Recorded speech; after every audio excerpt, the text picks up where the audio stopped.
जाए। ओम अज्ञानतिमिरान्धस्य ज्ञानाञ्जनशलाकया चक्षुरुन्मीलितं येन तस्मै श्रीगुरवे नमः। नमो ओम विष्णुपादाय कृष्णपृष्ठाय भूतले श्रीमते भक्तिवेदान्त स्वामिन् इति नामिने। नमस्ते सारस्वते देवी गौरवाणी प्रचारिणे निर्विशेषाय शून्यवादी पाश्चात्य देशतारिणे। जयो श्री कृष्ण चैतन्य प्रभु नित्यानंदा श्री अद्वैत गदाधर श्रीवास आदि गौर भक्त वृंदा। हरे कृष्णा कृष्णा कृष्णा हरे हरे, हरे राम राम राम हरे हरे। हरे कृष्णा। अभी हम सभी लोग मिलके बोलेंगे हरे कृष्णा महामंत्र। आप सब लोग अनम्यूट कर लीजिए प्लीज। हरे कृष्णा कृष्णा हरे हरे राम हरे राम राम राम हरे हरे, हरे हरे कृष्णा कृष्णा कृष्णा कृष्णा कृष्णा हरे हरे, हरे हरे राम राम राम राम हरे हरे, हरे हरे कृष्णा कृष्णा कृष्णा कृष्णा कृष्णा कृष्णा हरे हरे, हरे हरे राम हरे राम राम हरे हरे। हरे कृष्णा। धन्यवाद सभी को, धन्यवाद। सब लोग अब म्यूट कर ले, सब लोग म्यूट कर लीजिए। चलिए, आप सभी का बहुत बहुत स्वागत है। आज का है अध्याय 7वां, जिसका नाम है ज्ञान विज्ञान योग। और ये 7वें अध्याय से हम चालू करने वाले हैं भक्ति योग विशेष अध्याय, यानी 7 से लेकर 12 तक भक्ति योग पर विशेष जोर दिया गया है। और वैसे तो पूरी भगवत गीता में ही भक्ति योग को ही विशेष माना गया है। तो चलिए, सब लोग म्यूट कर लीजिए प्लीज।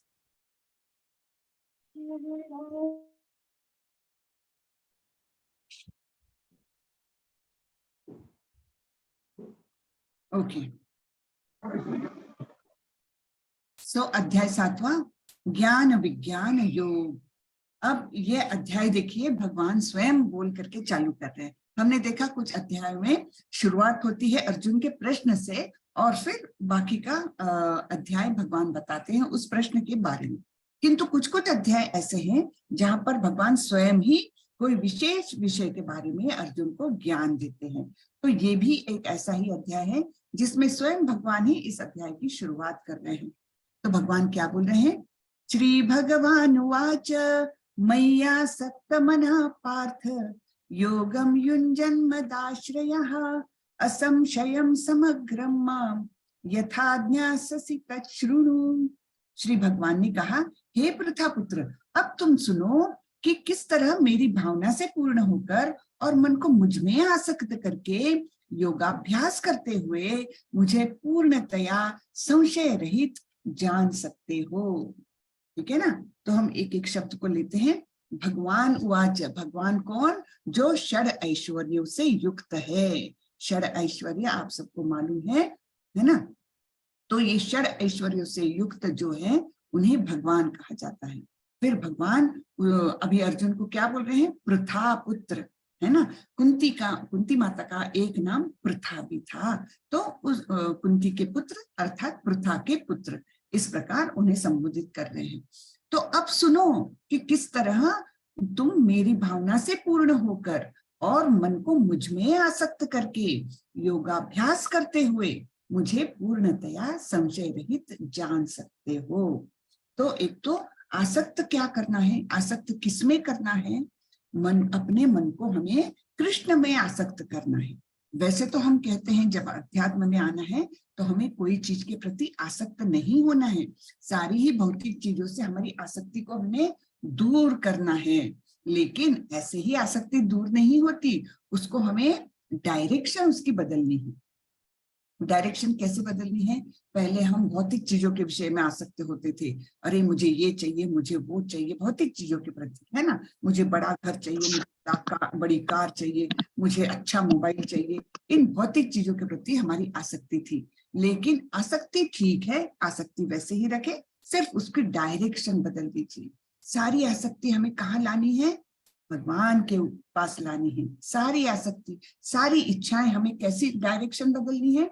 सारी कृष्ण के प्रति इच्छाएं रहे, है ना। भौतिक चीजों से हमारी इच्छाएं, आसक्ति सब हमने हटा करके उसको कृष्ण के प्रति रखना है।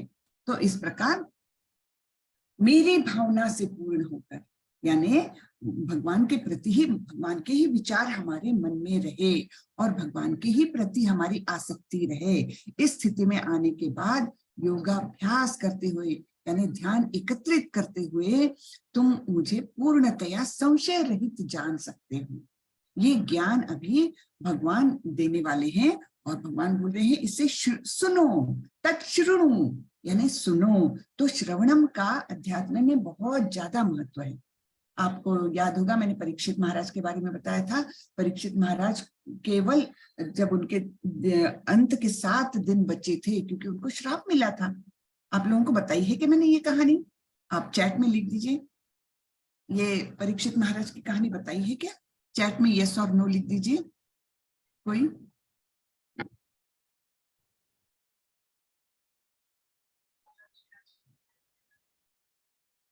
यस बताइए, किसी ने यस बोला है?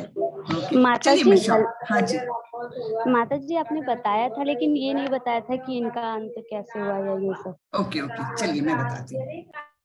तो परीक्षित महाराज कौन थे? अर्जुन के पौत्र थे, अर्जुन के पोते थे, है ना।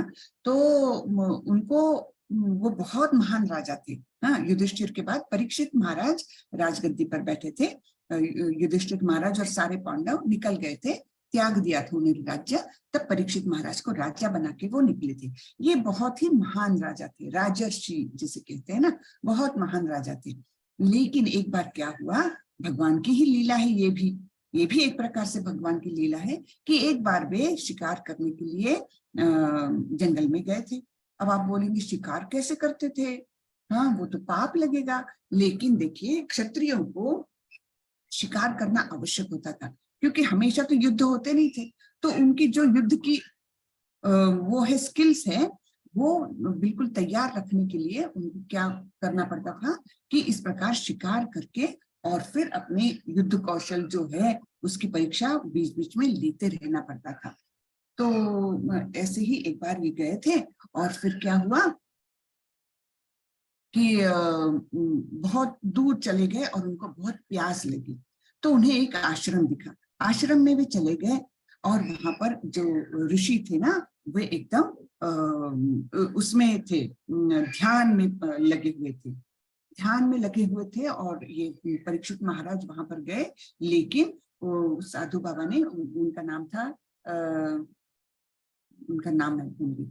तो वे बिल्कुल, उनका ध्यान एकाग्र हो गया था, तो उन्होंने बिल्कुल भी सुना नहीं, इनकी आहट नहीं सुनी। इन्होंने 2-3 बार बोला भी कि ऋषिवर मुझे थोड़ा पानी चाहिए, ऋषिवर मुझे पानी चाहिए, लेकिन उनका ध्यान इतना एकाग्र था कि वे कुछ भी नहीं सुन सके। उसके बाद फिर क्या हुआ कि राजा वैसे तो इतने महान योद्धा थे, उनको भूख प्यास पर तो वो विजय पा लेते हैं, लेकिन उस समय ऐसी लीला हुई भगवान की ही कि उनके मन में क्रोध जागृत हुआ और फिर वो बहुत गुस्सा होकर के वहां से निकल रहे थे। तब क्या हुआ, वहां एक मरा हुआ सांप उन्हें पड़ा हुआ दिखा। तो उन्होंने उस मरे हुए सांप को उठाया और ये साधु बाबा के गले में डाल करके और वे वहां से चले गए। अब हुआ क्या कि ये चीज एक बालक ने देख ली और उसने साधु बाबा के जो पुत्र थे, तो उन्हें जाकर ये बताई। वो थे 7-8 साल के बालक, लेकिन वे भी बहुत ही सिद्ध थे ना, उनमें भी बड़ी ब्राह्मणिकल क्वालिटीज बहुत थी और मतलब अच्छा उन्होंने सिद्धियां प्राप्त की हुई थी, यद्यपि भी 7-8 साल के थे। तब उन्होंने सोचा कि अरे बाप रे, परीक्षित महाराज ने आकर मेरे पिता का अपमान किया, मैं उन्हें श्राप देता हूँ कि आज के बाद 7वें दिन उनको तक्षक नाम का सांप काट लेगा और फिर उनकी मृत्यु हो जाएगी। ऐसा श्राप वो छोटे से बालक ने परीक्षित महाराज को दिया। परीक्षित महाराज तक ये बात पहुंची और फिर उन्होंने एकदम तुरंत से अपना राजपाट त्याग दिया और फिर वे यमुना नदी के किनारे जाकर सोचने लगे कि अब ये 7 दिनों का मैं किस प्रकार से उपयोग करूं जिससे मुझे भगवत प्राप्ति हो जाए। और उसी समय वहां पर शुक मुनि आए और उनसे जब इन्होंने सलाह मसलत की तब शुक मुनि बोले कि आपको भागवतम सुननी चाहिए, 7 दिन 7 रात आपके पास है, उस समय हम भागवतम ये सुनाएंगे आपको। तब शुक मुनि ने बोलते गए और परीक्षित महाराज बहुत जिज्ञासा के साथ पूरे ध्यान से श्रवण करते गए। तो श्रवणम का महत्व इतना है, सुनने का महत्व इतना है कि केवल भागवतम सुनकर 7 दिन 7 रात बिना उठे, बिना पानी का एक बूंद लिए, बिना कुछ खाए शुक मुनि बोलते गए और परीक्षित महाराज सुनते गए। और फिर जब तक्षक ने आकर उनको काटा, उनकी मृत्यु हो गई, तो तुरंत ही वे कहाँ गए, भगवत धाम गए। तो ये श्रवणम का इतना महत्व बोला जाता है। तो यहाँ पर भी भगवान क्या बोल रहे हैं कि तुम सुनो, ठीक है ना, तुम सुनो। तो श्रवणम का ये महत्व है। भक्ति के 7 विधियां होती है, हाँ, तो उसमें श्रवणम सबसे पहले है। श्रवणम, कीर्तनम, स्मरणम, फिर पाद सेवनम, फिर अर्चनम, दास्यम, साख्यम, आत्मनिवेदनम, ऐसी ये नवविधा भक्ति होती है। तो उसमें से पहला है जो श्रवणम। तो तात्पर्य में प्रभुपाद जी बोलते हैं, भगवत गीता के इस 7वें अध्याय में कृष्ण भावनामृत की प्रकृति का विशद वर्णन हुआ है। कृष्ण समस्त ऐश्वर्यों से पूर्ण है और वे इन्हें किस प्रकार प्रकट करते हैं, इसका वर्णन इसमें हुआ है। इसके अतिरिक्त इस अध्याय में इसका भी वर्णन है कि 4 प्रकार के भाग्यशाली व्यक्ति कृष्ण के प्रति आसक्त होते हैं और 4 प्रकार के भाग्यहीन व्यक्ति कृष्ण की शरण में कभी नहीं आते। तो अब हम लोग देखिए, आप और मैं यहाँ पर क्या कर रहे हैं, हम कृष्ण के बारे में चर्चा कर रहे हैं, भगवत गीता के बारे में चर्चा कर रहे हैं। यानी हम इनमें से कौन से प्रकार में आए हैं, हम तो भाग्यशाली है ना, कि कम से कम हमें इच्छा जागृत हुई कि देखिए भगवान ने क्या उपदेश दिया है भगवत गीता में। तो ये आपके लिए भी और मेरे लिए भी है ना। तो हम जरूर से भाग्यशाली तो जरूर है। भाग्यहीन व्यक्ति क्या करेंगे, उनके पास लिंक भी आ गया तो भी अरे छोड़ो ना, कौन भगवत गीता वगैरह पढ़े, जब हम बूढ़े हो जाएंगे तब सुनेंगे, है ना, ऐसे करके टाल देंगे। या फिर बड़े जबरदस्ती से उनको रजिस्टर भी करवाया 18 दिन के कोर्स के लिए, तो भी क्या करेंगे, रजिस्टर तो हो गए, 1 दिन भी अटेंड नहीं करेंगे। तो ये होते हैं भाग्यहीन व्यक्ति, जिनको कृष्ण के प्रति जरा भी आसक्ति नहीं है। लेकिन हम और आप, है ना, हम और आप कम से कम भाग्यशाली जरूर है कि हमारे मन में आसक्ति है कि हम कृष्ण के बारे में जाने, कृष्ण के उपदेश के बारे में जाने, और इसलिए हम यहाँ पर है इकट्ठा, आप और हम। ओके, तो देखें इस अध्याय में क्या बोलते हैं भगवान। फिर दूसरे श्लोक में भगवान बोल रहे हैं, अब मैं तुमसे पूर्ण रूप से व्यावहारिक तथा दिव्य ज्ञान कहूंगा, इसे जान लेने पर तुम्हें जानने के लिए और कुछ भी शेष नहीं रहेगा। ठीक है, यानी पूर्ण ज्ञान है और कुछ शेष ही नहीं रहेगा, यानी पूर्ण है। अब पूर्ण ज्ञान कौन दे सकता है, केवल भगवान दे सकते हैं। कोई व्यक्ति दे सकता है क्या पूर्ण ज्ञान? नहीं, क्योंकि सभी मनुष्य में 4 त्रुटियां हमेशा रहती है। सभी मनुष्य में क्या है, पहले तो उसकी इंद्रिया त्रुटिपूर्ण है ना। हमने देखा जैसे हमको आधे किलोमीटर दूर का भी पूरा स्पष्ट नहीं दिख पाता, तो हमारी इंद्रिया कैसी है, परिपूर्ण नहीं है, तो इंद्रिया हमारी त्रुटिपूर्ण है। फिर दूसरा क्या है, हम लोग गलतियां करते हैं, है ना, टू एयर इज ह्यूमन बोलते हैं ना, टू एयर इज ह्यूमन, तो हमसे गलतियां होती ही है। फिर और क्या है, हमें भ्रम हो जाता है, भ्रमित हो जाते हैं। जैसे हम कोई पिक्चर्स आते हैं ना, खास करके पजल के जैसे कि tell us this triangle is vertical और दिस ट्रायंगल इज हॉरिजॉन्टल, तो हम भ्रमित हो जाते हैं, अरे ये तो ऐसा खड़ा भी दिख रहा है, या ऐसे आड़ा भी दिख रहा है। या कोई पिक्चर्स रहते हैं, इसमें बताते हैं इस पिक्चर में कितने चेहरे हैं, तो हम गिनते जाते हैं 1 2 3 4 8 10 रहते हैं और हमें 4 ही दिख रहे हैं, है ना। इस प्रकार के भ्रम होते हैं हमको। ठीक है, तीसरा हो गया। और क्या है चौथा, 1 मिनट, हाँ, मैंने क्या क्या बताया, इंद्रिया अपूर्ण है, फिर हमें गलती करते हैं, हाँ, और तीसरा है हम भ्रमित होते हैं, और चौथा है हमारी चीटिंग प्रोपेंसिटी, यानी हम दूसरे को चीट करने की एक टेंडेंसी होती है, हर व्यक्ति में होती है, कुछ न कुछ प्रमाण में हम चीट करते हैं। सो चीटिंग प्रोपेंसिटी ये चौथा है। तो ये 4 त्रुटियां हर मनुष्य में रहती है, इसलिए मनुष्य से जो भी ज्ञान जाएगा वो पूर्ण नहीं हो सकता, कुछ ना कुछ उसमें कमियां रहती है। लेकिन भगवान जो ज्ञान देने वाले हैं वो पूर्ण है। क्यों? क्योंकि भगवान स्वयं पूर्ण है। ओम पूर्णमिदं पूर्णमदं पूर्णात् पूर्णमुदच्यते पूर्णस्य पूर्णमादाय पूर्णमेवावशिष्यते, यानी पूर्ण से संपूर्ण पूर्ण जो है उससे केवल पूर्ण ही निकलता है, और फिर भी वो पूर्ण ही रहता है। उसमें से कितने भी पूर्ण निकल जाए फिर भी वो पूर्ण ही रहता है। इस प्रकार जो ज्ञान भी भगवान से प्राप्त होगा वो पूर्ण ही होगा, हमसे जो ज्ञान मिलेगा वो पूर्ण नहीं हो सकता। ठीक है, तो दिव्य ज्ञान भगवान अभी बताने वाले हैं। फिर भगवान बोलते हैं, मनुष्याणाम सहस्रेषु कश्चिद् यतति सिद्धये यतताम अपि सिद्धानाम कश्चिन् माम वेत्ति तत्वतः। कई हजार मनुष्यों में से कोई एक सिद्धि के लिए प्रयत्नशील होता है, और इस तरह सिद्धि प्राप्त करने वालों में से बिरला ही कोई मुझे वास्तव में जान पाता है। हाँ, तो यहाँ पर देखिए, एक शहर में बड़ी सी मैराथन हो रही है।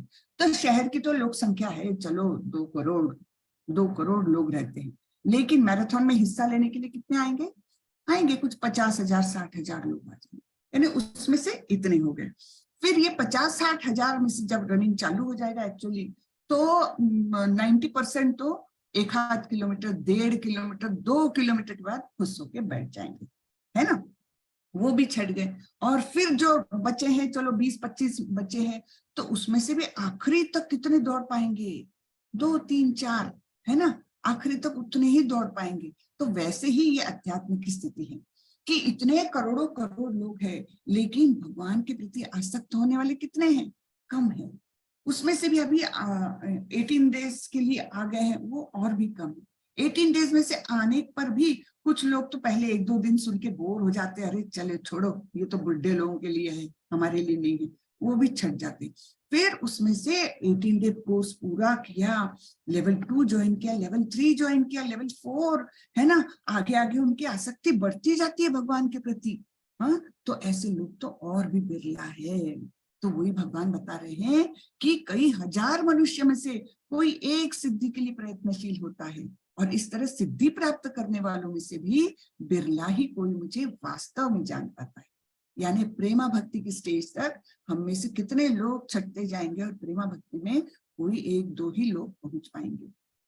हमको अगले जन्म में चांस मिलेगा, लेकिन हमारा कर्तव्य है हम इसी जन्म में गोलोक वृंदावन जाने का ध्यास ले ले, मन में ठान ले कि नहीं, मैं तो भगवान को प्राप्त करके ही रहूंगा। मैं ऐसी भक्ति करूंगा कि अंत काल में भी मुझे भगवान का ही स्मरण हो जाए।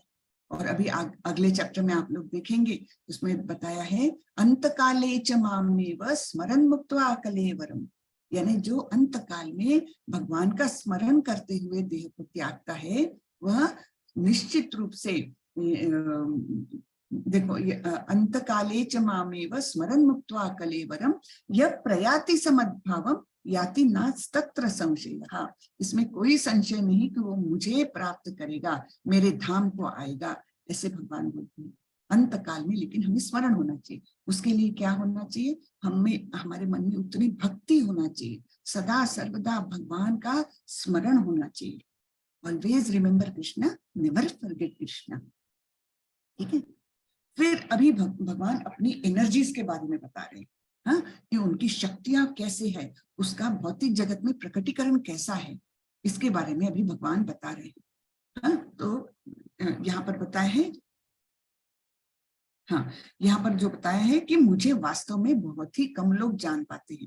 तो फिर अभी अपने बारे में वो जानकारी दे रहे हैं, उनकी शक्तियां कैसी है, भौतिक जगत में वो कैसे प्रकट होती है। भूमिरापो अनलो वायु खम मनो बुद्धिरेव च अहंकार इति यं मे भिन्ना प्रकृतिरष्टधा। पृथ्वी, जल, अग्नि, वायु, आकाश, मन, बुद्धि तथा अहंकार, ये 8 प्रकार से विभक्त मेरी भिन्न प्रकृतियां हैं। ठीक है, तो अब भगवान के मेन जो एनर्जीज है ना, मेन शक्तियां है ना, वो कौन से 2 प्रकार में वो विभाजित की जा सकती है। एक है पराशक्ति और एक है अपराशक्ति। तो अपराशक्ति जो है वो भौतिक जगत में प्रकट होती है और पराशक्ति जो है वो आध्यात्मिक जगत में है। हाँ, परा यानी ऊंची शक्ति है, हाँ, वो उच्चतम शक्ति है, और अपरा यानी वो भौतिक जगत की शक्तियां हैं। तो ये जो 8 प्रकार दिए हैं, इनसे वे इस प्रकार से वे अपराशक्ति के द्वारा वे प्रकटीकरण है भगवान का। उसमें पृथ्वी, जल, अग्नि, वायु, आकाश, मन, बुद्धि और अहंकार, इस 8 प्रकार में ये विभाजित है। इससे ज्यादा भी है, लेकिन ये 8 प्रकार मेन है। फिर भगवान बोलते हैं, हे महाबाहु अर्जुन, इनके अतिरिक्त मेरी एक अन्य पराशक्ति है, यानी ये वाली अपरा थी और अभी पराशक्ति है। वो कैसी है? जो उन जीवों से युक्त है जो इस भौतिक अपरा प्रकृति के साधनों का विदोहन कर रहे हैं।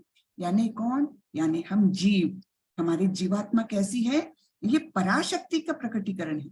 हाँ, भगवान की पराशक्ति है हम में, और हम क्या कर रहे हैं? हम इस अपराशक्ति के अपरा प्रकृति के साधनों में आकर के हम उसके संपर्क में आ गए हैं, और फिर हम अपना असली रूप भूल गए हैं।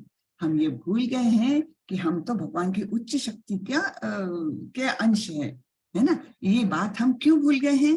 क्योंकि हम प्रकृति के संपर्क में आ गए और यहाँ पर उस प्रकृति के साधनों का विदोहन करने लग गए, यानी यहाँ का पानी पीने लग गए, यहाँ की हवा लेते हैं, यहाँ की अग्नि प्रज्वलित करते हैं, है ना। सभी प्रकृति के साधनों से यहाँ का अन्न खा रहे हैं सभी, और हमको अपने आप को समझ रहे हैं वी आर द एंजॉयर, हम भुगता है ना। इस प्रकृति के साधनों के हम भोक्ता बन जाते और अपने आप को मालिक समझने लगते कि हाँ, ये पृथ्वी तो हमारे लिए बनी है, हम इसका कुछ भी करें, यहाँ कचरा डाले, वहां कचरा डाले, है ना, प्लास्टिक से पोल्यूट करे, सब कुछ करें हम, क्योंकि हम तो पृथ्वी के मालिक बने बैठे हैं। लेकिन हम कुछ भी नहीं है, हम मालिक नहीं है, भगवान ने ही सब कुछ दिया है, सब कुछ भगवान का ही है।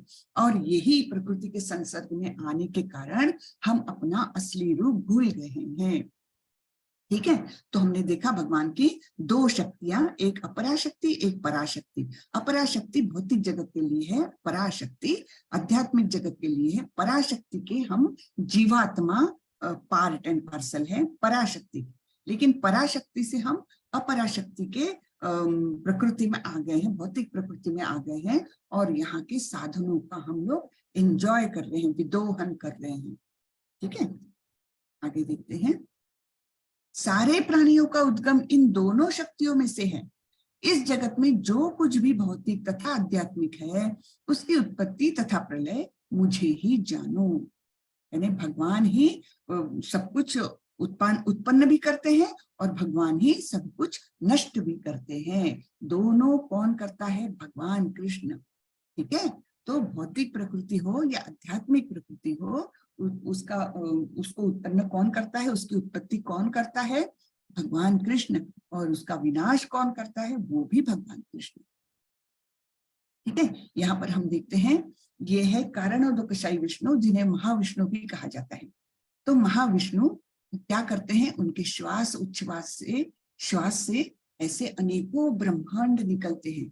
हाँ, जो गोल दिख रहे हैं आपको, वो सारे ब्रह्मांड है, करोड़ों करोड़ ब्रह्मांड निकलते हैं, और हर ब्रह्मांड के अंदर हम देखते हैं ये गर्भोदकशायी विष्णु है। गर्भोदकशायी विष्णु बैठे हैं, और फिर गर्भोदकशायी विष्णु से कमल के फूल में ब्रह्मा जी निकलते हैं। हर ब्रह्मांड में ब्रह्मा जी है। हमारे ब्रह्मांड में जो ब्रह्मा जी है उनके 4 सिर है, ये तो हम सबने पढ़ा होगा। लेकिन बाकी के ब्रह्मांडों में भी ब्रह्मा जी है, किसी के 5 सिर हैं, किसी के 8 सिर है, ऐसे अलग अलग है ना। उस ब्रह्मांड के साइज के अनुसार ब्रह्मा जी को उतने सिर भी मिलते हैं। ठीक है, तो इस प्रकार से ये पूरा ब्रह्मांड भगवान निर्माण करते हैं। फिर आगे भगवान बोल रहे हैं, हे धनंजय, मुझसे श्रेष्ठ कोई सत्य नहीं है। जिस प्रकार मोती धागे में गूंथे रहते हैं उसी प्रकार सब कुछ मुझ पर ही आश्रित है। आप लोगों ने माला देखी होगी, मोती की माला कैसी होती है? मोती सिर्फ दिखते हैं लेकिन वो एक साथ जुड़े कैसे रहते हैं? क्योंकि उनके अंदर से एक धागा जाता है, तो उस धागे के कारण वे गुथे रहते हैं, एक साथ रहते हैं। वैसे ही ये करोड़ों करोड़ ब्रह्मांड है, उसमें अनेकों अनेक ग्रह है, वो बिल्कुल अपने ही सरकमफरेंस जो उनको परिधि दी गई है बराबर उसी में चलते हैं, यहाँ वहां भटकने नहीं चाहते हैं। सब कुछ कंट्रोल्ड है, बराबर टाइम से सूर्य निकलता है, चंद्रमा निकलता है, बराबर टाइम से वर्षा आती है। ये सब कैसे क्या हो रहा है? क्योंकि सब कुछ भगवान पर आश्रित है, इसलिए ये सब कुछ हो रहा है ना। अगर धागा निकाल ले तो मोती की माला रह सकेगी क्या? बिल्कुल नहीं, सारे मोती बिखर जाएंगे, वो माला नष्ट हो जाएगी। वैसे ही अगर भगवान ने अपना आश्रय निकाल लिया इन ब्रह्मांडों में से तो क्या होगा? कुछ भी नहीं बचेगा, है ना। तो हमें ये समझना चाहिए कि हम पूरी तरह से भगवान कृष्ण पर ही आश्रित है, सभी कुछ भगवान कृष्ण पर आश्रित है। ठीक है, अब भगवान और बता रहे हैं। पहले उन्होंने बताया था भूमि रापो अनलो वायु खम मनो बुद्धि रेवच, है ना, ये बताया था। अब और बता रहे हैं, रसो हम सुकौन्तेय प्रभास्मि शशि सूर्ययोः प्रणव सर्व वेदेषु शब्द के पौरुषम ऋषु। हे कुंती पुत्र, मैं जल का स्वाद हूँ, सूर्य तथा चंद्रमा का प्रकाश हूँ, वैदिक मंत्रों में ओंकार हूँ, आकाश में ध्वनि हूँ तथा मनुष्य में सामर्थ्य हूँ। ठीक है ना। तो अब से जब भी कभी आप पानी पिएंगे तो क्या बोलना है? अरे इस जल में जो स्वाद है ना वो तो भगवान स्वयं है। आप देखते होंगे कि हम कभी भी बाहर से आते हैं, धूप में से आए तो सबसे पहले हमको किस चीज की आवश्यकता लगती है? पानी। पानी से जो तृप्ति मिलती है वो और कोई भी चीज से नहीं मिल सकती, है ना। और पानी का स्वाद कौन है? भगवान बोल रहे हैं मैं स्वयं पानी का स्वाद हूँ। सूर्य और चंद्रमा का प्रकाश कौन है? भगवान स्वयं है। वैदिक मंत्रों का ओंकार, आकाश में जो ध्वनि होती है वो भी मैं हूँ, और मैं ही मनुष्य का सामर्थ्य हूँ। ठीक है ना। तो हमें ये आइडेंटिफाई करना चाहिए, तभी हम पूरा टाइम भगवान के बारे में, भगवान का मतलब महसूस कर सकते हैं, भगवान की उपस्थिति महसूस कर सकते हैं। हाँ मैं पानी पी रही हूँ तो उसका स्वाद भगवान है ना। कितना अच्छा कंसेप्ट है। और तो और भगवान ने बहुत सारी चीजों का बताया है कि वो किसमें क्या है। अब वो पूरे श्लोक लेने के बदले ये समरी में एक दिया हुआ है। तो भगवान जी पानी में स्वाद है, चांद सूरज की रोशनी है, वैदिक मंत्रों में ओंकार, प्रणव यानी ओंकार, हाँ, और आकाश में ध्वनि है, आदमी की योग्यता, फिर पृथ्वी की सुगंध और आग की तपिश। अगर आग गर्म नहीं हो तो उसको आग कहेंगे क्या हम? नहीं, है ना। तो आग की जो गर्माहट है तो यानी तपिश है, वो भी भगवान है। फिर ऑल दैट लिव्स यानी जो कुछ भी जीव है उनकी जिंदगी भगवान है, सभी तपस्वियों की तपस्या भगवान है, सभी अस्तित्व का मूल बीज है वे, और बुद्धिमानों की बुद्धि, सभी शक्तिशाली पुरुषों का कौशल, और जो स्ट्रॉन्ग जो है divide of passion and desire, वो शक्ति है वे, है ना। और धार्मिक सिद्धांतों के विपरीत नहीं, ऐसी सेक्स लाइफ भी यानी काम भी वे ही है। कामोस्मि भरतर्षभ। तो इस प्रकार भगवान ने बहुत सारी चीजों में बताया है। फिर आगे भगवान बोलते हैं, तुम जान लो कि मेरी शक्ति द्वारा सारे गुण प्रकट होते हैं, चाहे वे सतोगुण हो, रजोगुण हो या तमोगुण हो। एक प्रकार से मैं सब कुछ हूँ किंतु हूँ स्वतंत्र। मैं प्रकृति के गुणों के अधीन नहीं हूँ, अपितु वे मेरे अधीन हैं। ठीक है ना। तो जो प्रकृति के गुण है, रजोगुण, तमोगुण और सत्वगुण, तो ये मेरे अधीन है, मैं उनके अधीन नहीं हूँ। और हम लोग क्या है? हम ये तीनों गुणों के अधीन हैं। तो वो नियंत्रक है माया के और हम नियंत्रण में है माया के। ठीक है ना। तो सारे गुण जो प्रकट होते हैं वे भी भगवान की शक्ति ही है। ये यहाँ पर जो चित्र दिया है ना, वहां पर देखिए भगवान कृष्ण ऊपर है और उसके बाद जो भौतिक गुण दिखते हैं, प्रकृति के 3 गुण, वो दिख रहे हैं 3 स्त्रियों के रूप में, जिसमें हम देखते हैं सफेद जो है वो सत्व गुण है, लाल जो है वो रजोगुण है, और काला है जो तमोगुण है। और ये प्रकृति के 3 गुण हम मनुष्यों को किस प्रकार रस्सियों से बांध कर जैसे कठपुतली को नचाया जाता है, वैसे ही प्रकृति के ये 3 गुण हमें नचाते हैं। ठीक है, लेकिन भगवान कृष्ण इससे ऊपर है, वो इन तीनों गुणों को कंट्रोल में रख सकते हैं, वो नियंत्रक है। 3 गुण यानी सतो रजो तथा तमो के द्वारा मोहग्रस्त यह सारा संसार मुझ गुणातीत तथा अविनाशी को नहीं जानता। हम लोग इतने मोहपाश में बंधे रहते हैं कि जो गुणों से ऊपर है ना, गुणातीत जो है, ऐसे परमेश्वर को हम नहीं जानते। इसलिए भगवत गीता के माध्यम से हम उनको जानने की कोशिश कर रहे हैं। अब ये बड़ा सुंदर श्लोक है। दैवी हेषा गुणमयी मम माया दुरत्यया मामेव ये प्रपद्यन्ते मायाम एताम तरन्ति ते। अब देखिए, पहली लाइन में भगवान ने समस्या बताई है और दूसरी लाइन में उसका समाधान भी बताया है। बहुत सारे श्लोकों में ऐसा ही हमें दिखता है कि पहले लाइन में समस्या और दूसरे लाइन में उसी का समाधान, इस प्रकार से भगवान ने वर्णन किया है। तो भगवान बोलते हैं, प्रकृति के 3 गुणों वाली इस मेरी दैवी शक्ति को पार कर पाना कठिन है, किंतु जो मेरे शरणागत हो जाते हैं वे सरलता से इसे पार कर जाते हैं। ठीक है, तो ये जैसे हम भवसागर में हैं, भवसागर में कैसे हैं, हम डुबकियां गोते खा रहे हैं, भवसागर से निकलने का रास्ता नहीं दिख रहा। जैसे एक तैराक अगर बिल्कुल बीच समुद्र में उसको डाल दिया जाए तो उसको किनारा भी नजर नहीं आएगा, तो किस डायरेक्शन में तैरेगा और कितनी कैपेसिटी होगी उसकी, वो तब तक बच नहीं सकता जब तक कोई बाहर से आकर उसकी सहायता करके उससे उठा न ले, तब तक वो उसके बचने की उम्मीद नहीं है। वैसे ही हम लोग इस भवसागर में गोते खा रहे हैं, हमको कोई रास्ता नहीं दिख रहा, कोई किनारा नहीं दिख रहा कि मैं कौन से डायरेक्शन में जाऊं। ये हमारी आज की परिस्थिति है, हर एक जो भी मनुष्य इस धरती पर है, सबकी परिस्थिति यही है कि हम गोते खा रहे हैं लेकिन उसको समझ नहीं पा रहे हैं और हमें रास्ता भी नहीं मालूम है। तब भगवान बोल रहे हैं, मामेव ये प्रपद्यन्ते, जो मेरी शरण में आ जाता है वो इस माया को सरलता से पार कर जाता है। तो हमको करना क्या है, भगवान हमारे पास है, हमें हाथ देकर मदद करना चाह रहे हैं, लेकिन हम उधर देखते ही नहीं है, है ना।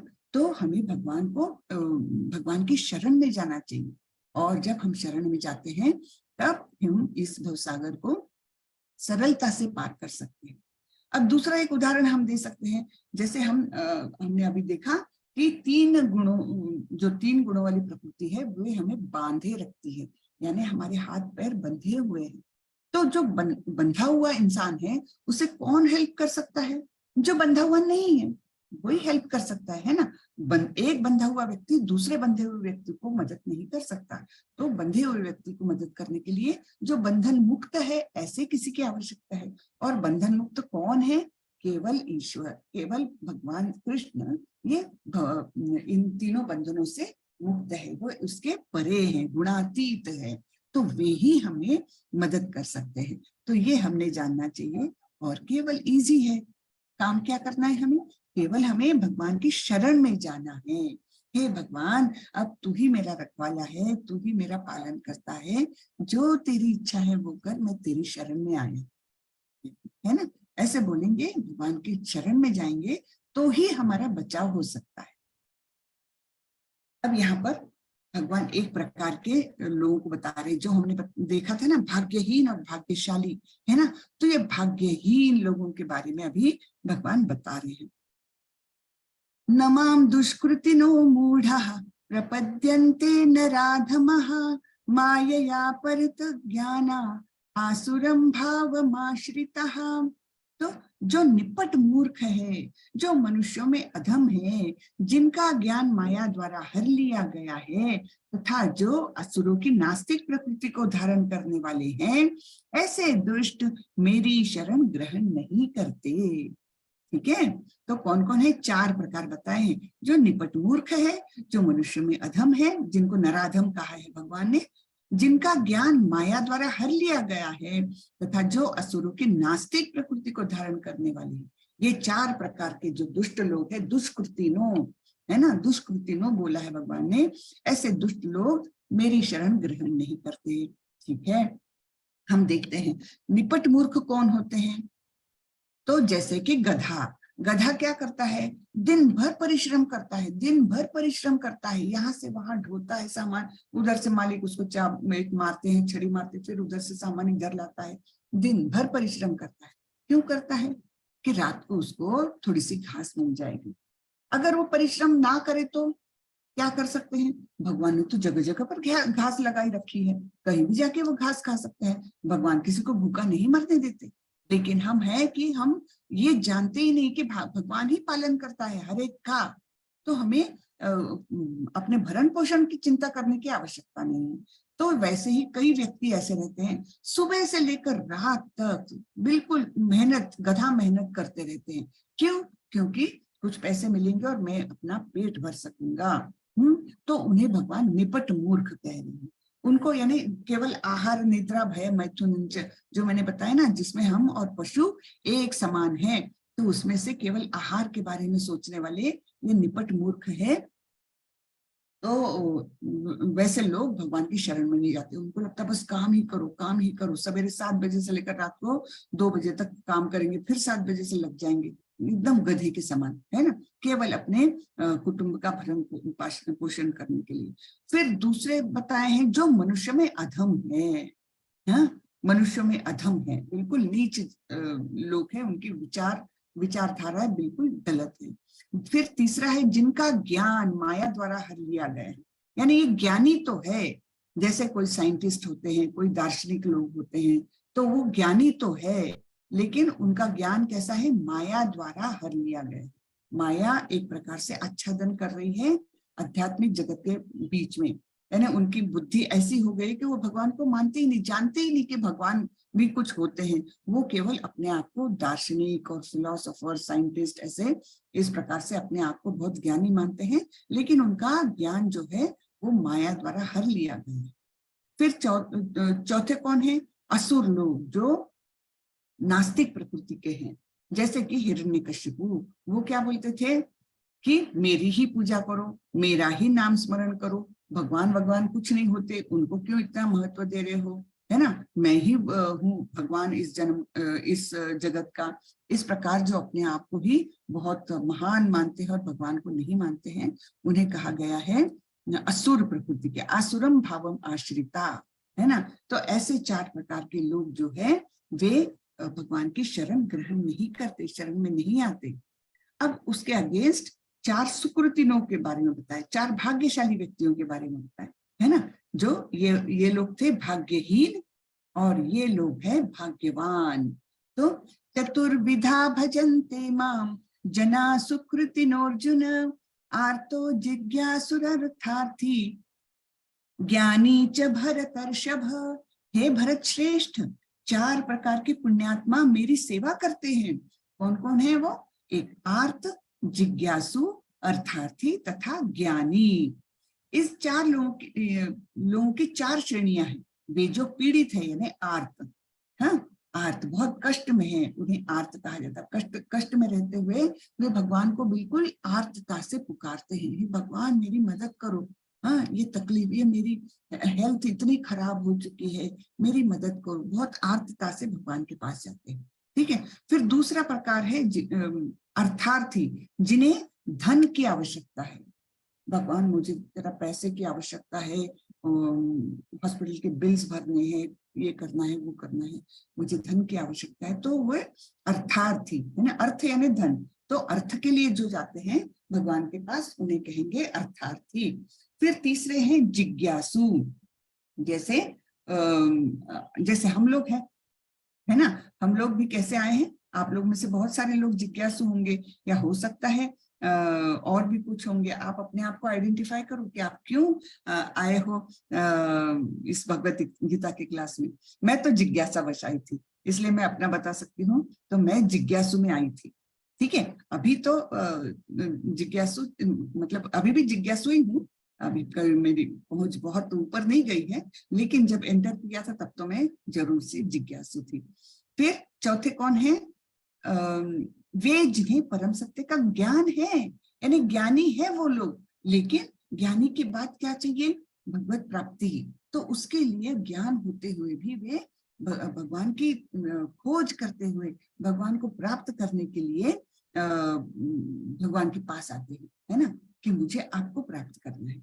ये सारे लोग विभिन्न परिस्थितियों में परमेश्वर की भक्ति करते रहते हैं। शुद्ध भक्ति निष्काम होती है। ये सब लोग निष्काम भक्ति वाले हैं क्या? नहीं, ये सकाम भक्ति वाले हैं। किसी को तकलीफ है इसलिए आए हैं, तकलीफ दूर करो। फिर दूसरे हैं कुछ पैसे की जरूरत है तो वो पैसे चाहिए, और तीसरे हैं जिज्ञासा है, और चौथे हैं ज्ञानी है लेकिन भगवत प्राप्ति के लिए आए हैं। तो ये सभी कुछ इच्छा लेकर आए हैं, इसलिए ये सारे सकाम भक्त है। लेकिन शुद्ध भक्त कैसा होता है? शुद्ध भक्त निष्काम होता है, उसके मन में कोई भी फल प्राप्त करने की इच्छा नहीं है। हाँ, तो ऐसा निष्काम जो होता है वो शुद्ध भक्त कहलाता है, और उसमें किसी लाभ की आकांक्षा नहीं रहती। शुद्ध भक्त को किसी भी लाभ की इच्छा या आकांक्षा नहीं रहती है। ठीक है, अब ये बताए हैं अलग अलग प्रकार के सुकृतिनो। हाँ, तो ये गजेंद्र नाम का एक हाथी है। तो ये क्या करता था? ये मदमस्त हाथी था, बड़ा शक्तिशाली था।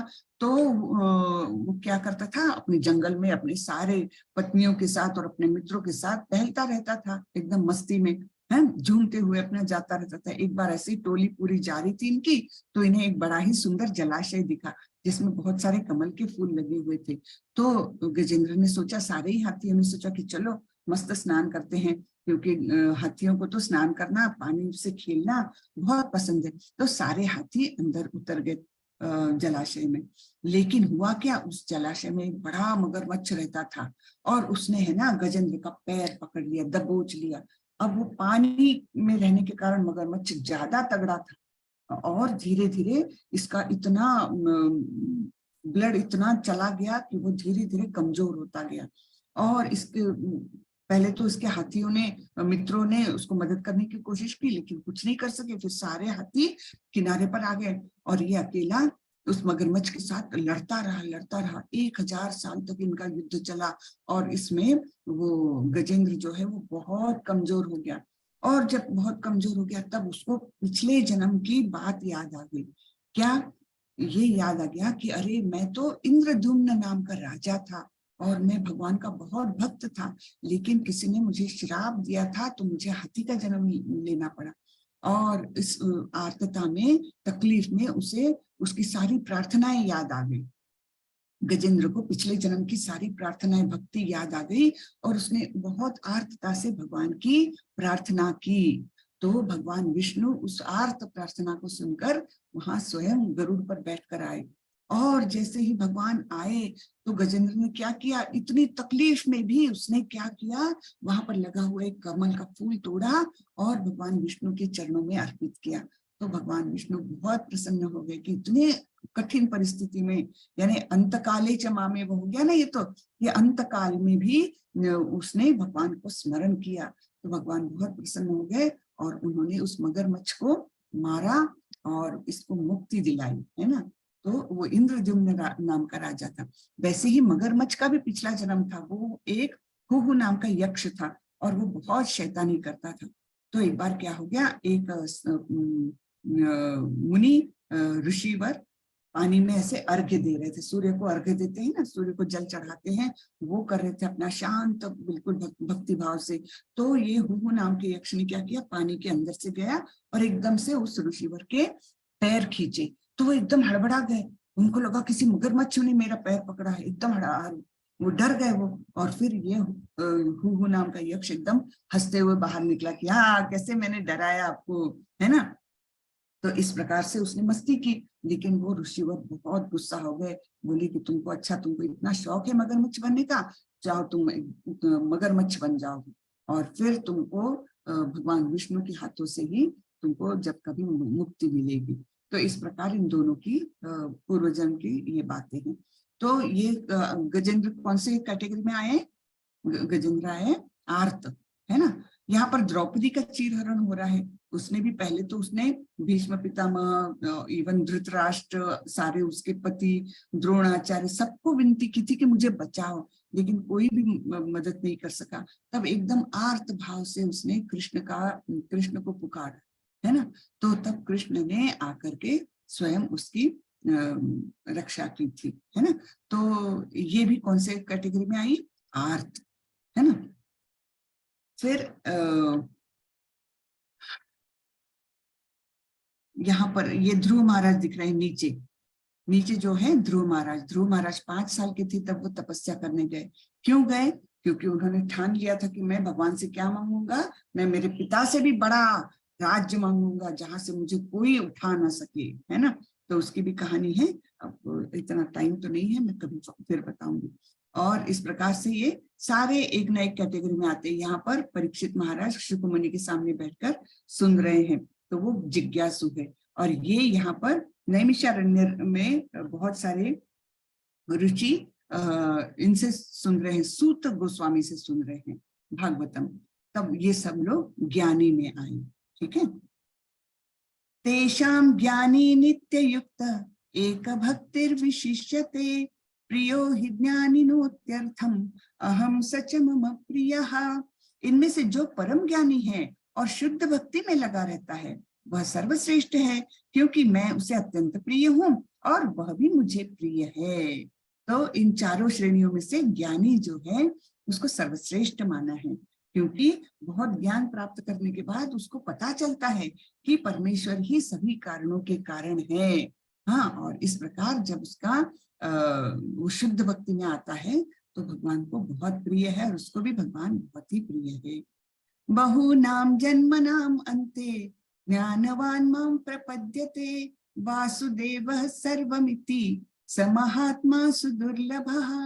अनेक जन्म जन्मांतर के बाद जिसे सचमुच ज्ञान होता है वह मुझको समस्त कारणों का कारण जानकर मेरी शरण में आता है। ऐसा महात्मा अत्यंत दुर्लभ होता है, ठीक है।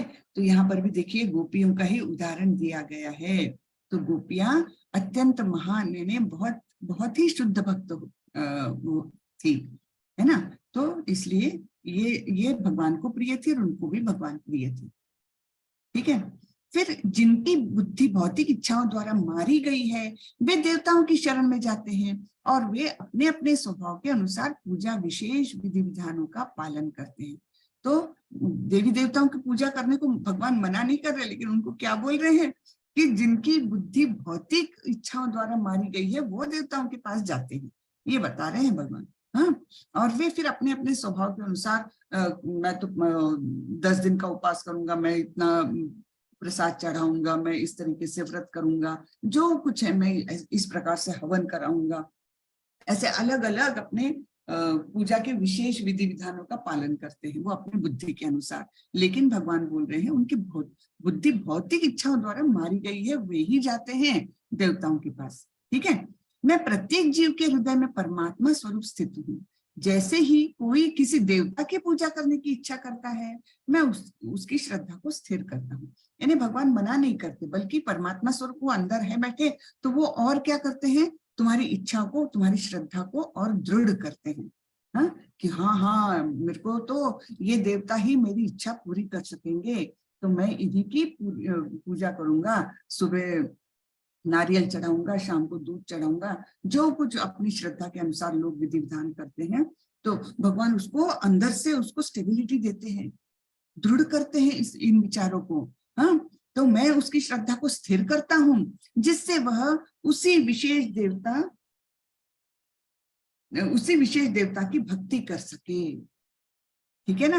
तो भगवान जी मना नहीं करते बल्कि वो श्रद्धा को दृढ़ भी करते हैं।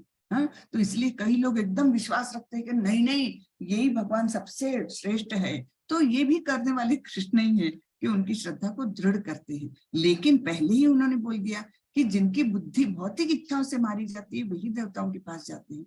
तो भगवान आगे बोलते हैं, ऐसी श्रद्धा से समन्वित वह देवता विशेष की पूजा करने का प्रयत्न करता है और अपनी इच्छा की पूर्ति करता है। क्योंकि देवताओं को भी भगवान ही आदेश देते हैं, ठीक है भाई उसकी इच्छा पूरी कर दो।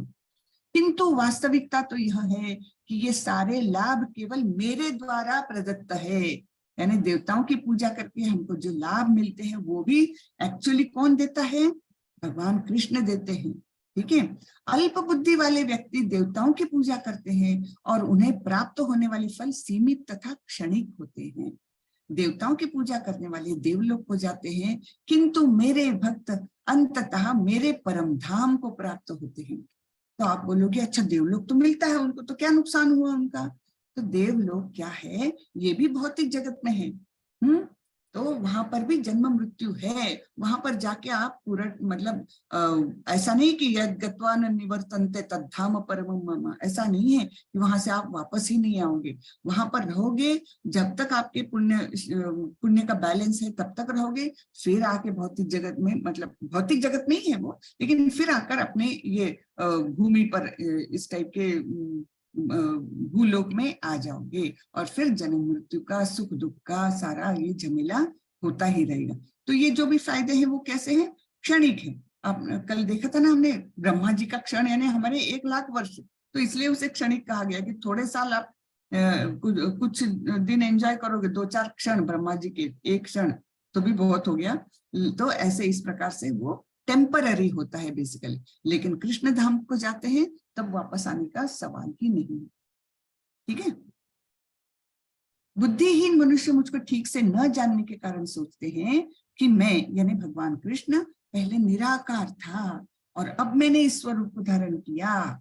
वे अपने अल्प ज्ञान के कारण मेरी अविनाशी तथा सर्वोच्च प्रकृति को नहीं जान पाते, है ना। लोगों को लगता है कि क्या, कि पहले तो निराकार थे भगवान, फिर कुछ समय के लिए उन्होंने, जब वो आए थे मथुरा में जन्म लिया था, गोकुल वृंदावन में लीलाएं की थी, तब उन्होंने वो शरीर धारण कर लिया फिर छोड़ दिया। तो पहले निराकार थे, बाद में भी निराकार हो जाएंगे, बीच में थोड़े समय के लिए एक शरीर धारण कर लिया।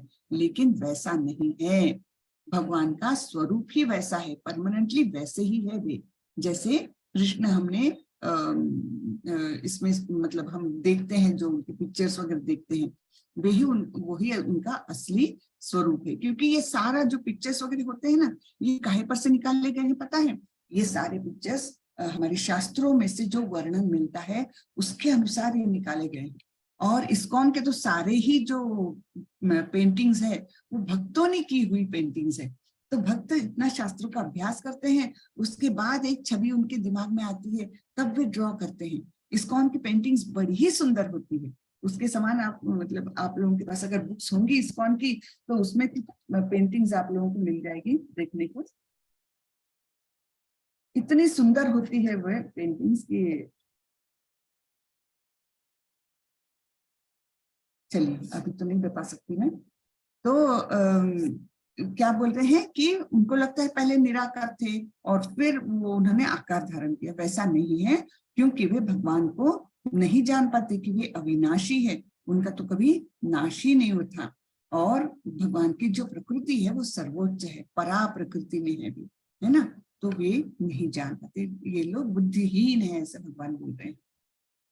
मैं मूर्खों तथा अल्पज्ञों के लिए कभी भी प्रकट नहीं हूँ, उनके लिए तो मैं अपनी अंतरंगा शक्ति द्वारा आच्छादित रहता हूँ। आच्छादित कैसे रहेंगे? जैसे कि कोई बादल है ना, बादल सूरज को, हमको लगता है बादल ने सूरज को ढक लिया, वैसा नहीं है। उस बादल ने हमारी दृष्टि को ढक लिया है, इसलिए हमें सूरज नहीं दिखता। लेकिन हम बोलचाल की भाषा में क्या करते हैं, हाँ सूरज को ना बादल ने ढक लिया। नहीं नहीं, सूरज बहुत बड़ा है और बादल तो छोटा है, बादल ने हमारी दृष्टि को ढका है। वैसा ही यहाँ पर क्या बोल रहे हैं भगवान कि मेरी अंतरंग शक्ति से उसकी जो दृष्टि है, उसकी जो बुद्धि है, उसको मैं आच्छादित कर देता हूँ, उसको ढक देता हूँ, और इसके कारण मैं दिख नहीं पाता हूँ। इसके कारण वे यह नहीं जान पाते कि मैं अजन्मा तथा अविनाशी हूँ, है ना। भगवान की प्रकृति को वो अंतरंगा शक्ति आच्छादित कर देती है, हमारी नजरों को आच्छादित कर देती है। ये किसके लिए? मूर्खों तथा अल्पज्ञों के लिए भगवान प्रकट नहीं होते। तो आगे देखते हैं। हे अर्जुन, श्री भगवान होने के नाते में जो कुछ भूतकाल में घटित हो चुका है, जो वर्तमान में घटित हो रहा है और जो आगे होने वाला है, वह सब कुछ जानता हूँ। मैं समस्त जीवों को भी जानता हूँ, किंतु मुझे कोई नहीं जानता, है ना। भगवान सब कुछ जानते हैं, भूतकाल, भविष्य काल और वर्तमान काल, और सभी जीव, क्योंकि सभी जीवों के अंदर वे परमात्मा स्वरूप में हमेशा उपस्थित है। तो भगवान तो सब कुछ जानते हैं, सबका सब कुछ जानते हैं, है ना। हमारे मन में विचार कौन से आते हैं, हमारी इच्छाएं क्या है ना, जो हम दूसरे किसी को भी प्रकट नहीं कर पाते, वो भी भगवान जानते हैं, है ना। तो भगवान तो सबको ही बिल्कुल पूरी तरीके से जानते हैं, लेकिन कोई मुझे नहीं जानता। भगवान को बहुत ही कम लोग जान पाते हैं, है ना। मुझे कोई नहीं जानता। ये शाम त्वंतगतम पापम जनानां पुण्य कर्मणाम ते द्वंद्व मोह निर्मुक्ता भजन्ते माम दृढ़ो व्रतः। जिन मनुष्यों ने पूर्व जन्म में तथा इस जन्म में पुण्य कर्म किए हैं और जिनके पाप कर्मों का पूर्णतया उच्छेदन हो चुका है, वे मोह के द्वंद्वों से मुक्त हो जाते हैं और वे संकल्प पूर्वक मेरी सेवा में तत्पर होते हैं। तो पिछले जन्मों में भी पुण्य किया है और इस जन्म में भी पुण्य किया है, और जिनके पाप कर्म सारे खत्म हो चुके हैं, तो उनका क्या होता है, उनकी भावनाएं इतनी तीव्र हो जाती है, वे द्वंद्वों से मुक्त हो जाते हैं। मैंने बताया था द्वंद्व कौन से होते हैं जीवन के, सुख है दुख, है ना, सुख और दुख, यश और अपयश, और क्या सर्दी तथा गर्मी, और बहुत सारे हैं। और बताइए, कोई बता सकता है? बहुत सारे द्वंद्व होते हैं जिनके कारण हमें बहुत परेशानी हम झेलते हैं। जब द्वंद्वों से ही मुक्ति मिल जाएगी, जब समभाव आ जाएगा द्वंद्वों के प्रति, तब वो क्या हो जाता है, हमारे मन में एक स्थिरता आ जाती है, और ऐसे लोग फिर भगवान की सेवा में तत्पर हो जाते हैं। यश अपयश सुख दुख सब में हम समान भाव से रहते हैं, ना तो सुख आने पर बहुत एक्साइट हो जाते हैं और ना ही दुख आने पर विचलित हो जाते हैं, ऐसा नहीं होता। तब हम भगवान की सेवा में तत्पर हो सकते हैं। साधिभूताधिदैवं मां साधियज्ञं च ये विदुः प्रयाण काले च मां ते विदुर्युक्त चेतसः। जो मुझ परमेश्वर को मेरी पूर्ण चेतना में रहकर मुझे जगत का, देवताओं का तथा समस्त यज्ञ विधियों का नियामक जानते हैं, वे अपनी मृत्यु के समय भी मुझ भगवान को जान और समझ सकते हैं, है ना। तो यहाँ पर उन्होंने इंट्रोड्यूस किया है प्रयाण काले, है ना, और फिर अगले अध्याय में बताएंगे कि प्रयाण काले में कैसे, किस भाव से जाने पर क्या प्राप्ति होती है। ये अगले अध्याय में ये उन्होंने यहाँ पर इंट्रोड्यूस किया है, प्रयाण काल यानी मृत्यु का समय। तो वहां पर भगवान बोल रहे हैं कि जो मुझ परमेश्वर को पूर्ण चेतना में रहकर भगवान को सभी कुछ जानता है, यानी भगवान को जगत का और देवताओं का नियामक जानता है, वे सभी कंट्रोलर है, वो ये जानता है वस्तुतः, तब वो मृत्यु के समय भी भगवान को स्मरण कर सकता है, भगवान को जान और समझ सकता है। ठीक है, ऐसा बोला है। तो ये प्रभुपाद जी लिखते हैं, यह 7वां अध्याय विशेष रूप से बताता है कि कोई किस प्रकार से पूर्णतया कृष्ण भावना भावित हो सकता है।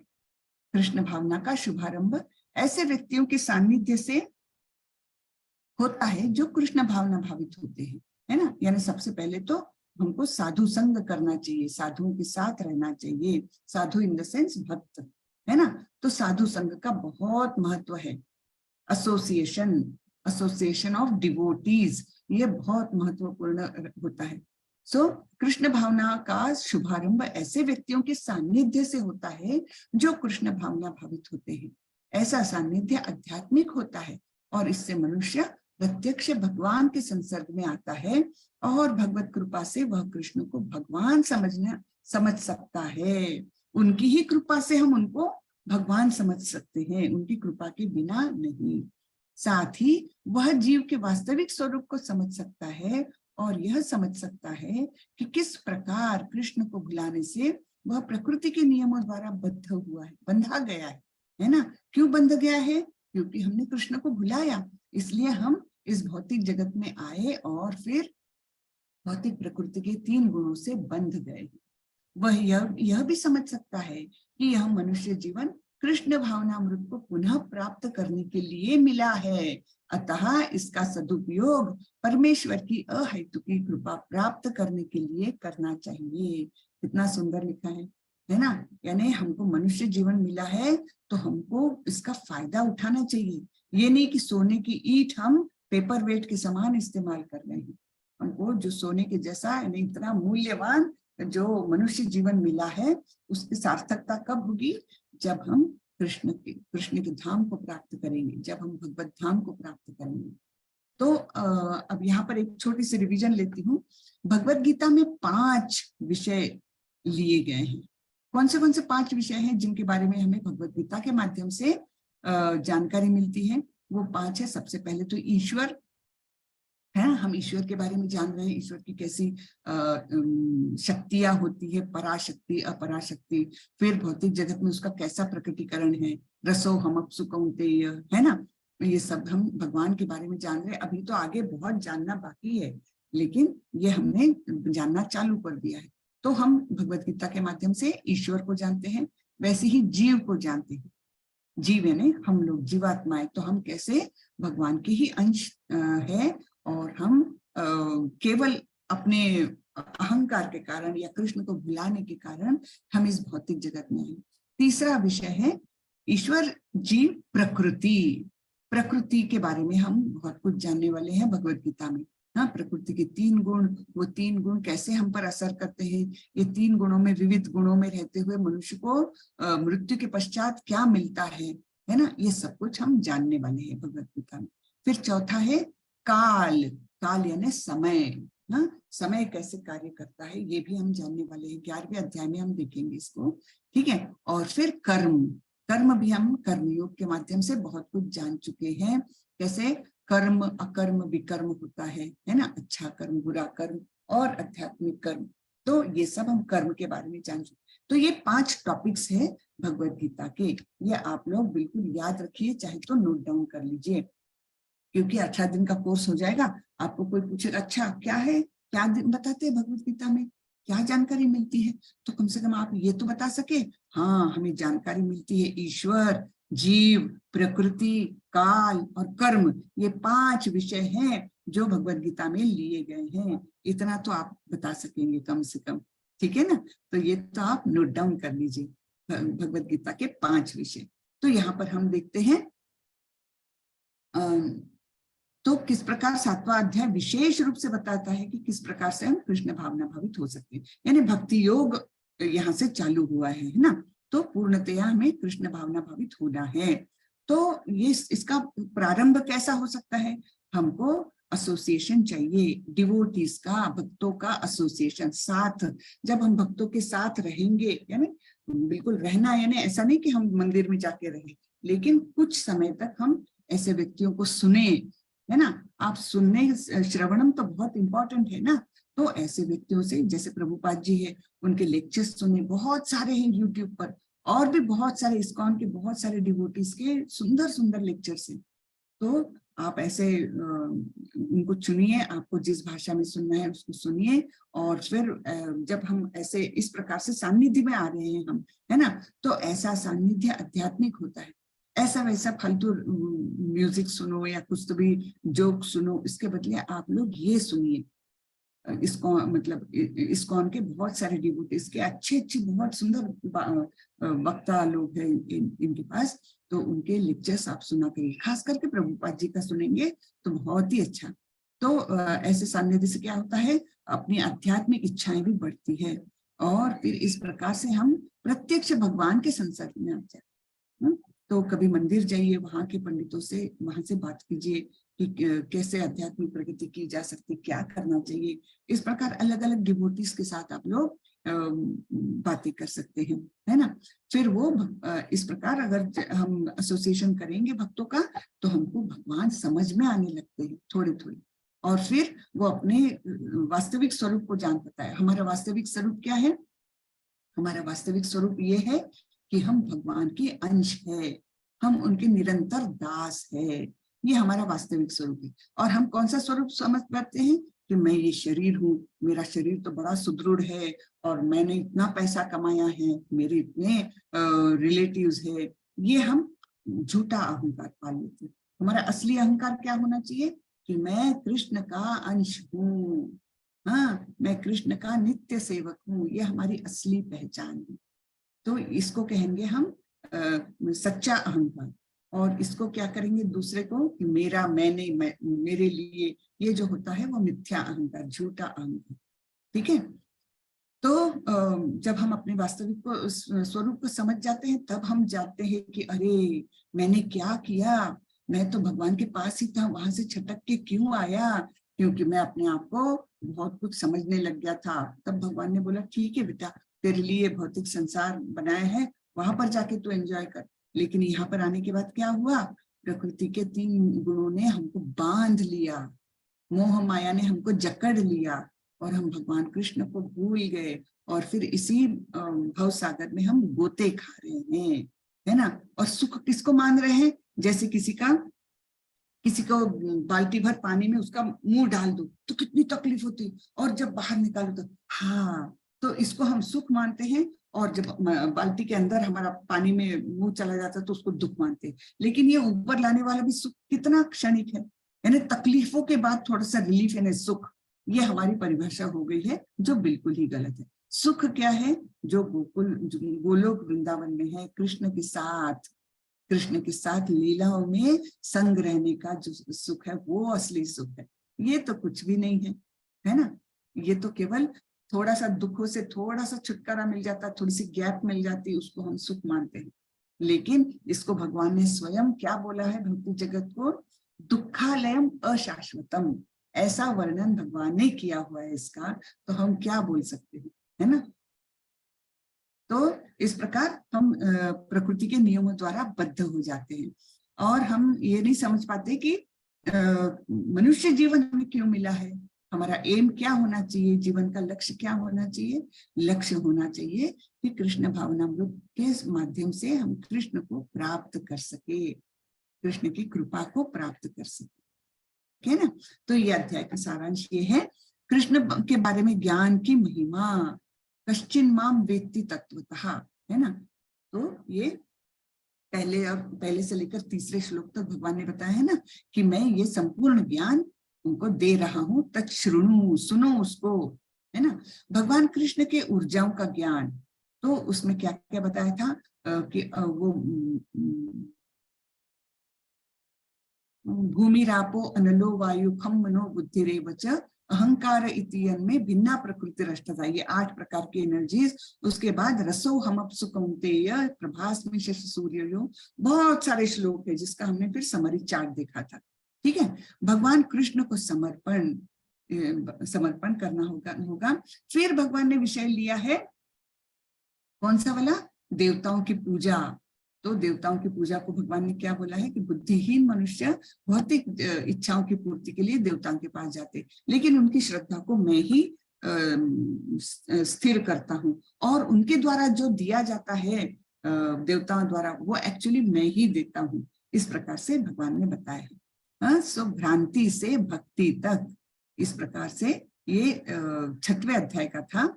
इच्छा द्वेष समुत्थान, ये 6वें अध्याय का था, उसका इससे लिंक है। ठीक है, तो ये हो गया आज का अध्याय। किसी को कुछ पूछना है तो जरूर पूछिए। हरे कृष्ण। हाँ,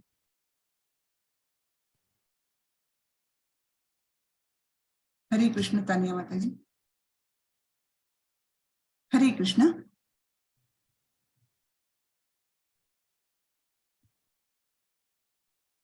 हरे कृष्ण माता जी। हरे कृष्ण, बोलिए। माता जी, मेरा ये प्रश्न था कि आपने बताया कि जो पराशक्ति होती है वो आध्यात्म जगत में रहती है, तो भगवान कृष्ण भी तो पराशक्ति थे, तो फिर उन्होंने भौतिक जगत में अवतार क्यों लिया?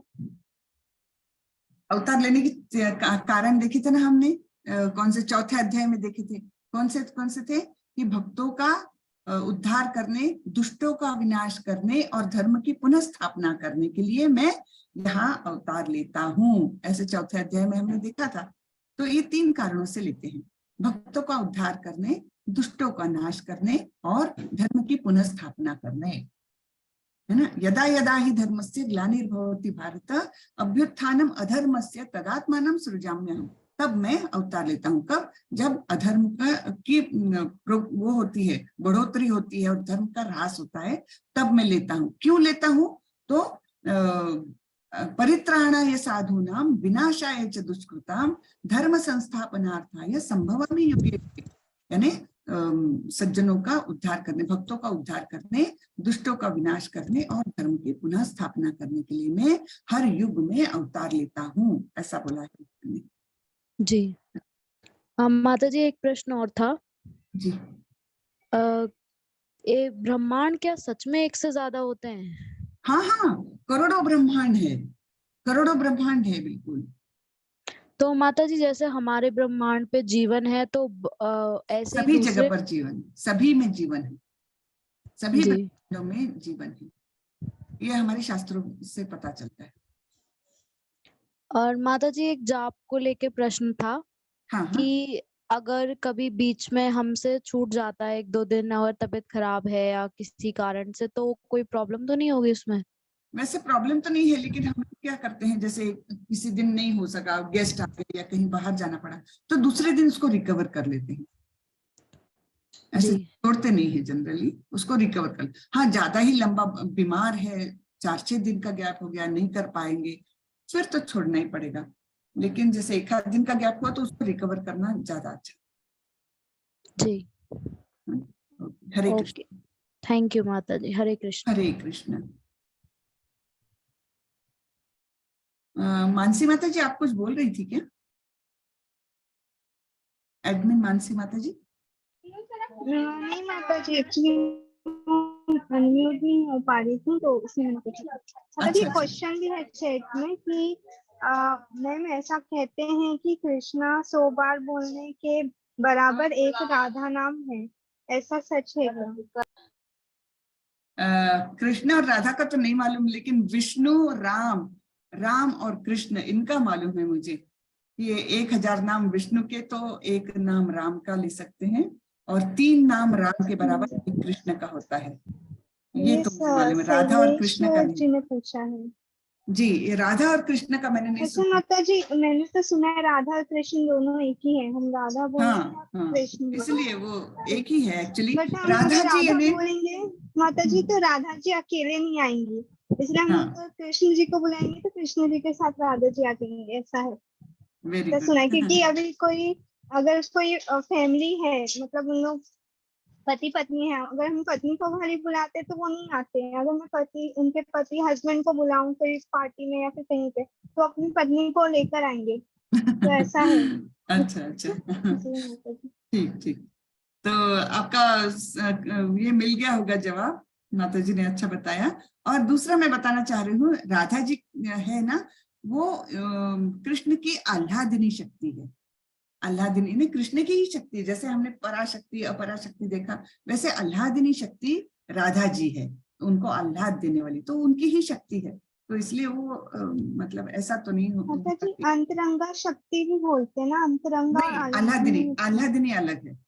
आह्लादिनी जो आह्लाद देने वाली, खुशी देने वाली, ऐसी शक्ति राधा जी को कहा गया। अंतरंगा शक्ति अलग है, अंतरंगा बहिरंगा वो ही है। बहिरंगा शक्ति से भौतिक जगत है, अंतरंगा शक्ति से सारी जीव। ठीक है, चलिए। अलका माता जी, हरे कृष्ण। हरे कृष्णा माता जी। हरे कृष्ण। माता जी फिर मतलब राधा जी से जुड़ा हुआ मेरा क्वेश्चन है जी। कि ये मतलब राधा जी उनकी शक्तियां हैं कृष्ण भगवान की, तो फिर वो कृष्ण भगवान उनको इतनी ज्यादा मतलब इतना ज्यादा उनको इम्पोर्टेंस क्यों देते हैं, या फिर उनको बोलते हैं कि राधा को बोलो तो मैं भी मतलब मेरा भी उनके साथ ही नाम हो जाता है। हाँ, देखिए, ये एक प्रकटीकरण है कि भगवान खुशी कैसे पाते हैं। तो वो उस प्रकार से उन्होंने आह्लादिनी की शक्ति के रूप में राधा रानी को तैयार किया। और राधा रानी और कृष्ण दोनों का प्रेम मतलब ऐसा दिखाया है कि जब राधा रानी कृष्ण को खुश करना चाहती तो कृष्ण ज्यादा खुश हो जाते, और उनको खुश देखकर राधा रानी ज्यादा खुश हो जाती, फिर राधा रानी को देखकर वो, यानी वो एक दूसरे से ज्यादा ज्यादा आनंद पाते हैं। तो ऐसे उनका रिलेशन दिखाया है, एक दूसरे से ज्यादा ज्यादा आनंद पाने की शक्तियां हैं वो। तो आपने क्या प्रश्न पूछा था? माता जी की उनको इतनी ज्यादा इम्पोर्टेंस क्यों देते हैं? वो तो हमेशा राधा जी को अपने से ऊपर रखते हैं। हाँ, ऐसे ऊपर रखते हैं, ये बराबर बताया।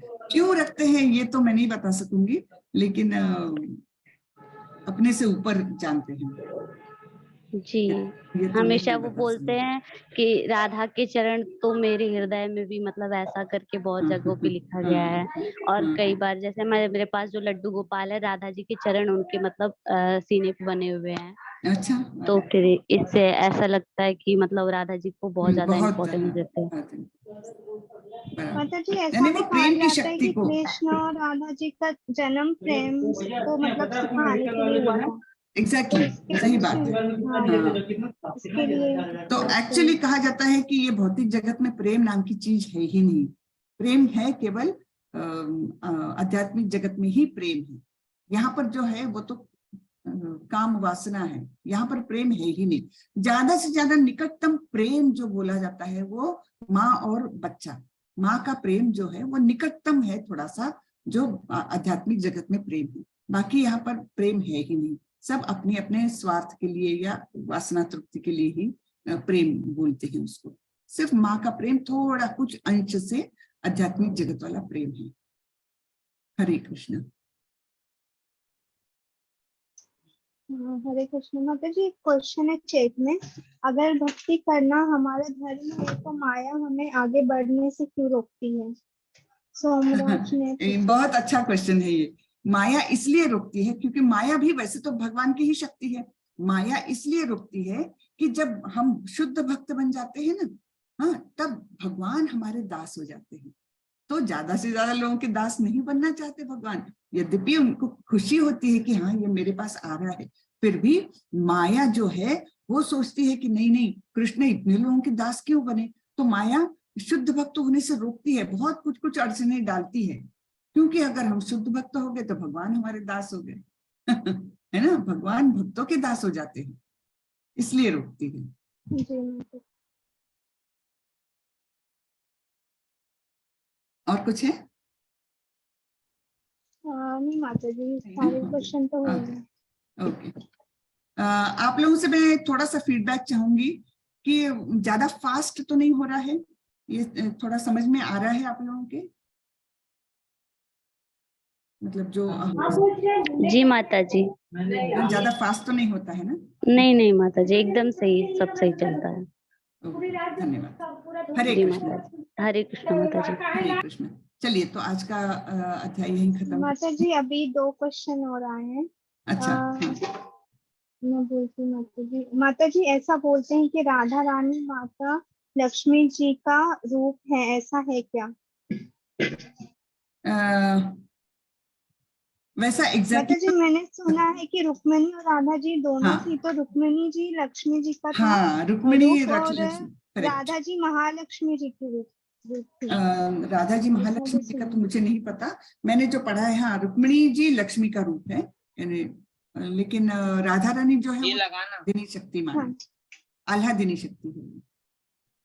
अच्छा। और एक और क्वेश्चन है माता जी, तुलसी का पौधा पर्पल कलर हो गया, हरा नहीं है, क्या आध्यात्मिक कारण हो सकता है? माता जी नहीं, ऐसा तो पर्पल नहीं। कलर मतलब श्याम तुलसी होता है, हाँ, और श्याम हरा तुलसी कलर का होती है। राम तुलसी होता है। Correct correct. हाँ, यानी 2 तरीके की तुलसी दो होती है। तरीके, 2 जाति की तुलसियां होती है, कोई कृष्ण वर्ण होती है, कोई एकदम ग्रीन होती है, तो उसमें हाँ, कुछ आध्यात्मिक कोई रीजन नहीं है उसके प्रति। हाँ जी। हाँ जी। चलिए, तो आज के लिए यहीं पर खत्म करते हैं। वाचा कल्पतरुभ्यस्य कृपा सिंधुभ्यैव च पतितानां पावनेभ्यो वैष्णवेभ्यो नमो नमः। अनंत कोटि वैष्णव वृंद की जय, श्रीला प्रभुपाद की जय। हरे कृष्ण। हरे कृष्ण सभी को। हरे हरे कृष्ण। कृष्ण।